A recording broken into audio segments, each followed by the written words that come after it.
We are in a privileged position where we have the opportunity to care for young people or vulnerable people, whether they're members of our organisation or whether they're patients who come to us for care and service.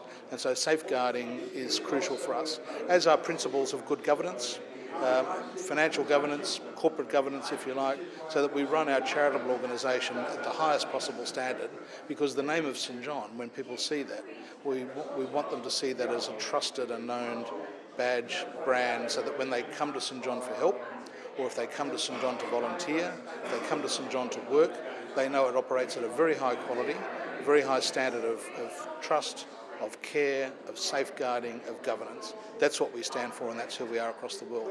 We are not perfect, but perfection perhaps isn't the standard, but we work very hard, like so many charities across the world, to do that.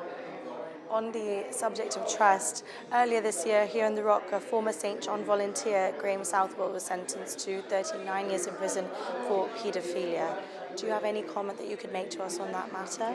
Well, I think that matter's been laid out in the court, and people will read what's happened there. I'd just say that St John is very sorry for anyone that has been a victim of that individual's actions. It's a terrible thing. It is an absolute breach of trust. It's a breach of what we are as an organisation and what we stand for.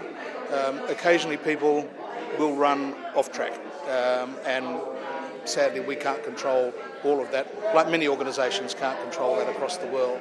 We work really hard though in terms of our onboarding of people to ensure police checks are done, all of those normal things that you would expect before people become members, and our policies and procedures for safeguarding in terms of not leaving children or vulnerable people exposed to where they might be in vulnerable situations. All of that is really, really important to us across the world. So there are always lessons that we learn if these things come up.